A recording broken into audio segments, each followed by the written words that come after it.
Parang familiar yung amoy na yun ah.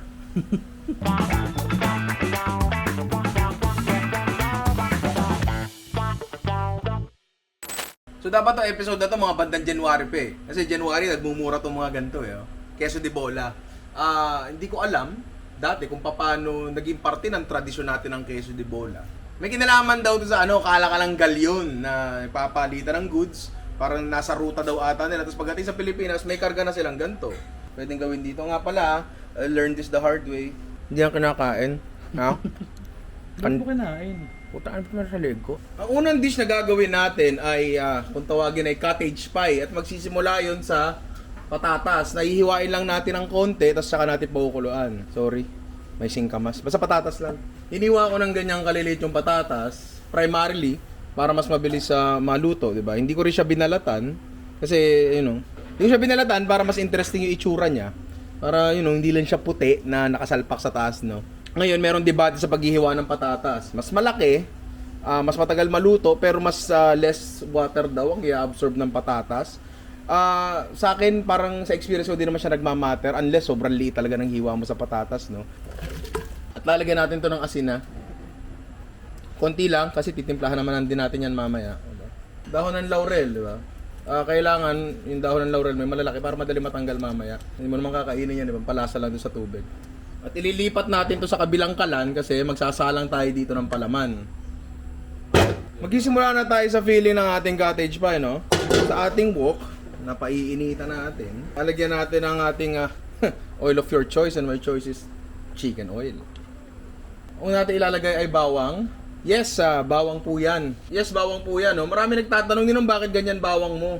Ang totoo niyan, nagpe-prepare na kasi kami ng bawang in advance. Kumukuha na kami ng 1 kilo, pino-food processor na namin, at yun, nilalagay namin ng mantika at nilalagay sa rep. Minsan lang nagkakataon na yung mantika nilalagay hindi corn oil, kaya tulad nga sa pagkakataon ngayon, medyo parang solid siya, tulog na mantika, alam mo yun. Pag malapit na mag-brown ang ating bawang, lalagay natin ang ating sibuyas na naka medium dice.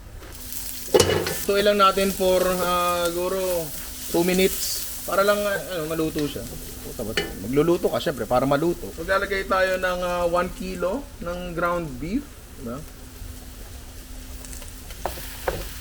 Ang hinahanap natin dito ay matusta siya. At para matusta siya, kailangan muna nating tanggalin ang lahat ng tubig, diba? Ngayon, para matulungan natin ang baka natin na kumatas ang tubig, kailangan natin ng some form of salt. Syempre, dahil nandito kayo sa channel na to, patis ang gagamitin natin, diba? Konti lang, hindi pa yun pang timpla, para lang matulungan magtubig yung baka and matusta siya ng mas mabilis. Kapag medyo natutos na ng ating giniling, ayan o, natutos na yung gilid, pwede natin lagyan to ng tomato paste. Tapos ang kailangan natin gawin is igisa ang tomato paste. Kasi kung hindi, maglalasa siyang mahilaw-hilaw na tomato paste. Okay, pag naluto na ang tomato paste nyo, pwede nyo nang lagyan nito frozen mixed vegetables. So, pwede rin naman kayong maghiwa na sarili nyo, pero dahil meron kami nito, ito na lang gagamitin namin. Uy! May brand pala tong natin, no? Frozen mixed vegetables. Tsaka na lang pala. Oh, ba't di mo tinuloy? Sponsored eh. Ngayon, since luto na naman yung frozen mixed vegetables na yan, kailangan lang yan mainitan. Pwede na tayo magdiretso sa pagtimpla. Meron tayo ditong Worcestershire. That you had. Worcestershire. Worcestershire, pero pag ginugol mo, Worcestershire. Mga 1 tablespoon siguro. Lang naman gago.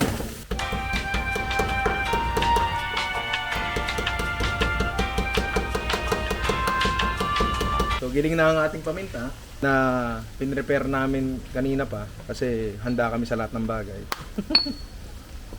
And syempre, asin na lang. Mas okay na yan. Adjust nyo nila yung seasoning pagkakailangan. And, meron pala tayo isang nakalimutan na mahalaga pala. cornstarch and water mixture na ilalagay natin dito kahit wala siyang sarsa. Ayan, oh. Kasi ang gusto nating mangyari is mabuo siya kasi pie nga ito. So dapat masaslice siya, medyo may structure siya ng konti, may katawan siya ng konti. So gawa lang tayo ng paraan para medyo mas buo siya ng konti. Alam mo yun, ayaw mo naman nung pagkahiwa mo ng pie, buhaghag, putay, sana nagluto ka na lang giniling, di ba? Kaya pag tingin nyo medyo dry, pwede yung lagyan ng tubig mula dun sa patatas. Na ang problema yan, andito na siya sa tabi. Kailangan meron siyang konting-konting sarsa. Konti lang talaga na kapit sa giniling, kapit dun sa mga mais. Ayan. Pagkatapos dito, pwede rin siyang tapusin yung timpla, asin, asukal, paminta, Worcestershire, bahala na kayo. Wala kayong magdadagdag ng tomato paste sa huli, no? Kasi medyo alanganin yun. Dahil luto na ang palaman natin, check natin ang ating patatas. Yun, no? Init. Luto na siya. At tanggal natin ang daon ng laurel kasi tapos na ang silbi niya. So ito na ang ating lutong patatas, no? Tikman natin kasi para lang alam natin kung gaano karami asin ang ilalagay natin mamaya. Ngayon, sa lahat na pagkakataon na gumawa ko ng mashed potato sa channel na to, lagi akong gumagamit ng mixer. Hand mixer na ganyan. Dami nagre-react. Kasi yung nagpo-form daw ng gluten ng patatas at nagiging gummy daw ito. Sorry to inform you, pero wala pong gluten ng patatas. Ang gluten ay nanggagaling lamang sa mga wheat products. Although nagigets ko yung sinasabi nyo, na baka mag-iba yung texture niya, no, magiging masyadong gummy.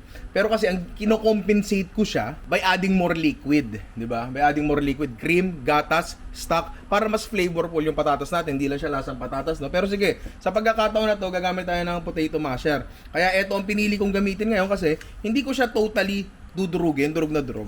Alam mo yun? Kasi dapat medyo may ano pa rin siya, may konting structure pa rin siya. Pero, lalagyan pa rin naman natin ito ng kung ano-ano. Okay, so ang una natin ilalagay ay butter. Bahala na kayo kung gaano karaming butter ang gusto niyo. Ako, ganyan. Tapos, all-purpose cream na, puta wala ata kaming pera dito. Mga tira-tira sa rep. O, ayan o. Ano tayong pambili? Diyan lang sa tabing tinda, may all-purpose cream. Tapos, your choice of... Uy, may laurel pa, tanggalin natin. Tapos your choice of milk, diba? Ako, ang gagamitin ko ay evaporated. Pwede kayong gumamit ng fresh milk. Asa sa inyo yan. Tandaan nyo lang, na ang evaporated milk ay twice as flavorful as yung fresh milk. So, pwede kayong gumawa ng fresh milk. Kung meron kayo evaporated milk, dadagdagan nyo lang ng 50% ng volume niya ng liquid. Gagana siya ng parehas. Tapos paminta. Asin mamaya na tayo maglagay kasi natikman ko medyo maalat-alat na siya. Optional to pero magandang subukan nyo na rin kung di nyo pa natatry. Nutmeg, i-grate natin ng konti. Konti lang kasi matapang-tapang yan. Tapos maglalagay tayo ng queso de bola. Pare, diba? Hila pala ang puta.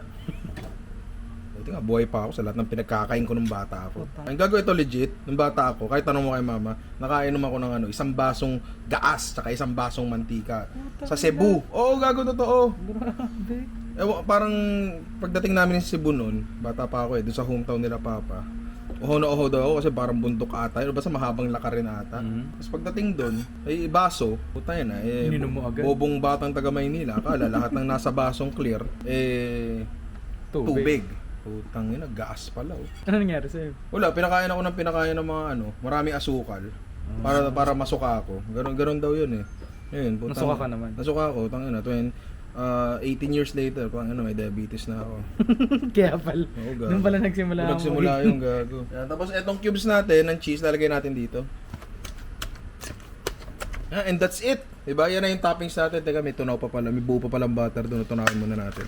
Ayan, di nakita. And that's it, no? Titimplahan nyo na lang. Ayusin nyo yung timpla. Adjust nyo. Salt and pepper. Lagyan natin konti. Yung salt, parang salt na ako dyan kasi may salt yung patatas natin kanina. Naglagay pa tayo ng keso. So, assemble na tayo.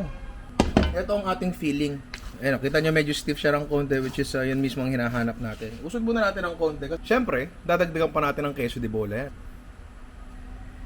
Huwag masyado marami, kasi baka ma-overpower naman. Lalagyan natin ang ating keso. Oo, big chunks uli, kasi ayoko nung cohesive yung lasa. Gusto ko siya may surprise, parang, keso. O yan, assemble na tayo. Flatten lang natin ng konti. Konti lang. Flatten lang natin ng konti, tapos saka natin lalagyan ng ating topping, which is yun nga yung mashed potato. Dahan-dahan lang, ang paglalagay ng topping nito is, yan. Ganyan-ganyan. Paano ba yan? Dollops. Puta. Yan, tapos tsaka natin ipa-flatten ng konti. Actually, dati ipa-flatten, talaga isasara lang natin ng konti, no? Kasi pag yan pinlatten mo, dahil medyo stiff nga yung mashed potato natin, baka ang mangyari lang dyan is lumubog yung mashed potato, umangat yung palaman, parang tanga yun. Ngayon may iba, ang ginagawa is pina-flatten siya ng ganyan, malinis. Tapos pinatatakbuhan ng tinidor, alam mo yun? Para magkaroon ng parang pattern. Hindi ko trip yun eh. Hindi ko mumukhang braso de Mercedes, pag tikin mo maalat ang puta. Sorry, nag-exit shot agad ako. Hindi ko pala na-explain kung saan ko dadalhin. Isasalang ko pala to sa isang 180 degree na oven hanggang mag-brown lang yung taas. Taktakin mo rin pala para lang make sure na walang malalim na walang malalaking spaces. Paano pag nabasag? Ay di, sorry mami. Nanay ko bumili niyan. Ang next na gagawin natin ay spicy queso de bola wings, no? Yan. Pero syempre, bago natin galawin yan, gawa muna tayo ng sauce.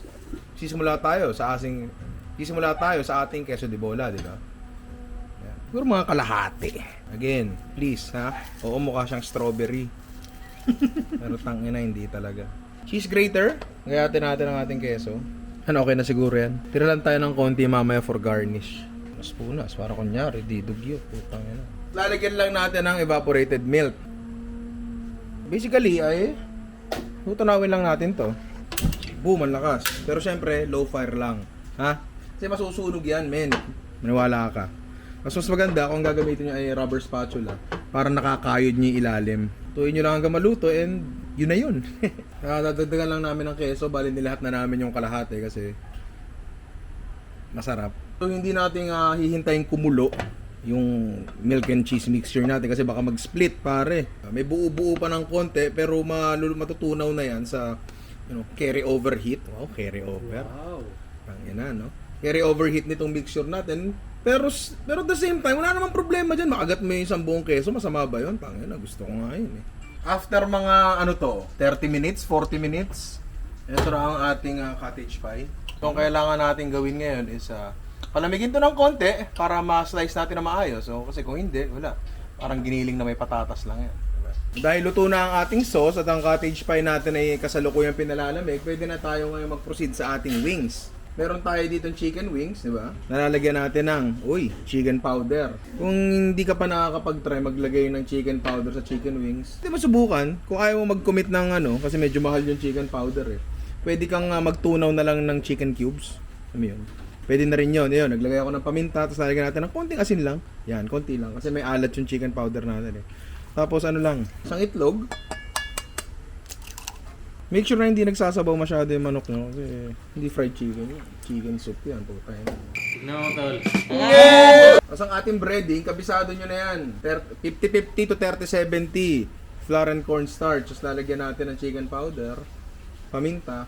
Again, konti-konting asin. So, ito ang ating manok. Ito ang ating harina. Kusamahin na rin natin yan. Boom, sana mas malaki. So, halo-halo lang. Kasi problema pag ayaw na yan mag-change ng camera angle eh. Puta, nagpe-prep ka sa harap ng kala ng puta. Mantika natin, handa na ba? Palagay ko handa na. Magsara na tayo. Yung dami ng pwede nyo isa lang, nakadepende yan sa lalim na lalagyan nyo. And syempre, sa dami ng mantika nyo. Pero I strongly suggest na yung paglalagay nyo sa mantika, isa-isa o dala-dalawa kasi magkakadikit-dikit yan eh. Parang chicken oko yun. Tignan mo, tol. Tangina, corner ng mga bitaw ko ngayon ng puta.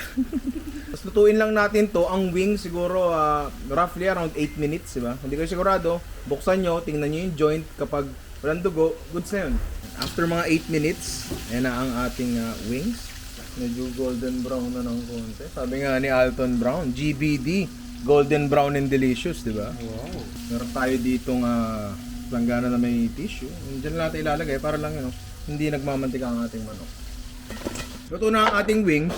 At ang sauce natin, dahil medyo lumamig ng konti, di ba? In-adjust na namin yung consistency by adding, by adding milk, pwede ring water, tapos iinitin nyo lang ng konti. Yan.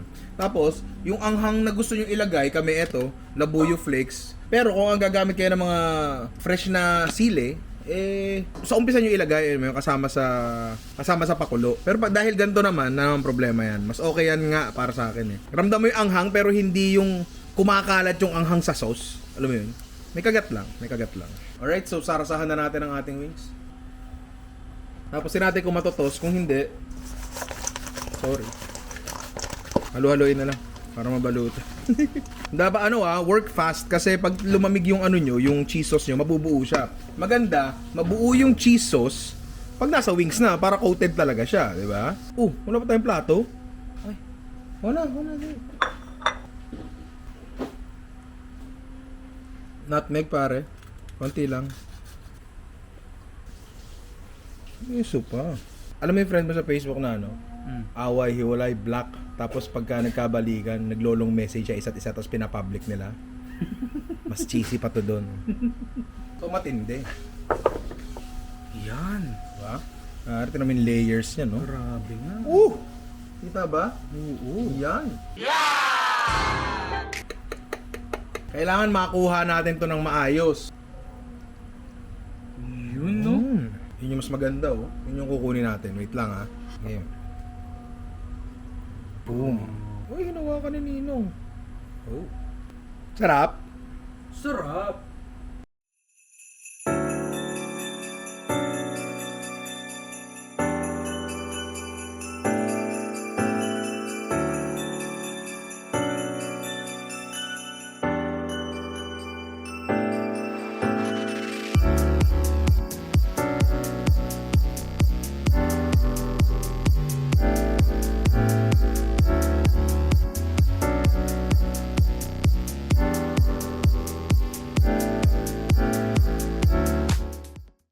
Uy! Kakain mo na agad. Kaya de bola cottage 5, pare. Sobrang simple, sobrang sarap, di ba? And kakaibang dish siya, pero hindi siya unfamiliar eh. Kasi ano ba naman yan? Mashed potato na may giniling sa ilalim, di ba? Yan yun. Pare. Usap mo, sasandok ako. Manginggit tayo, pare. Yan. Grabe. Diba? Sorry nakasandok na ako agad. Hindi ko napigilan eh. Di ba kasi ako nag-aagahan? Alas 4 na ng hapon, ha? Kaya pasensya na kung medyo nakakaramdam ako ng gutom ng konti, ha? Tao rin naman ako. Huwag kayo iiyak. Basta masarap. Sobrang dali. Masarap. Hindi siya super expensive, pero pag nakita mo sa labesa, alam mo yun, very impressive siya.